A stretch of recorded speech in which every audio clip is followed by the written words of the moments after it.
யுத்தத்தினால் பாதிக்கப்பட்ட நாடுகளுக்கு ஆதரவளிப்பதற்காக OPEC 1.5 billion டாலர்களுடைய தொகுப்பை வெளியிடுகிறோம் என்று அறிவித்திருக்கிறார்கள். இங்க பாருங்க, அந்த செஞ்சிருக்கக்கூடிய வேலை. இந்த புகைப்படம் இன்றைக்கு கொஞ்சம் வைரலாக அமெரிக்க அதிபர் இதை போட்டிருக்கிறார் என்று சொல்லியிருக்கிறாங்க. இப்படி ஒன்றை போட்டு இதை ஈரானுக்கு நான் எச்சரிக்கையாக சொல்லிக் கொள்கிறேன் அப்படின்னு சொல்லியிருக்கக்கூடிய காட்சியை நம்ம பார்க்க முடியும். பிரித்தானியாவில் இருந்து இஸ்ரேலுக்காக அனுப்பப்பட்ட ஆயுத கப்பலை பெல்ஜியம் தடுத்து நிறுத்தி இருக்கிறது. பெரும்பாலான இஸ்ரேலிய குடியேறிகள் இஸ்ரேலிய ஆக்கிரமிப்பு ராணுவம் எல்லா முனைகளிலும் தோல்வி அடைந்து விட்டது என்பதை ஒப்புக்கொண்டிருக்கிறார்கள். இதைவிட இஸ்ரேலிய பிரதமர் பெஞ்சமின் நெதன்யாஹுவுக்கு ஒரு கேவலம், அசிங்கம், அவமானம் எங்கேயுமே கிடைக்காது.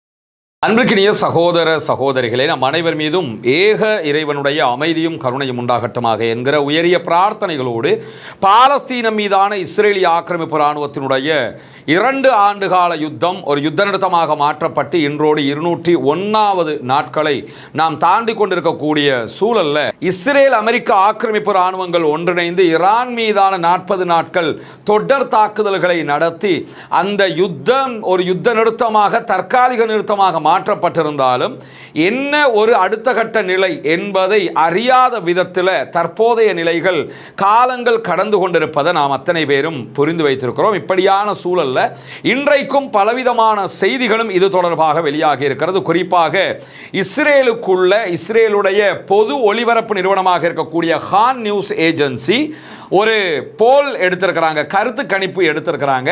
அந்த கருத்து கணிப்பு கடந்த காலங்களில் இந்த குறித்த ஒரு 2 ஆண்டுகளுக்குள்ளாக இஸ்ரேல் நடத்திய யுத்தங்களுடைய மக்களுடைய எண்ணப்பாடுகள்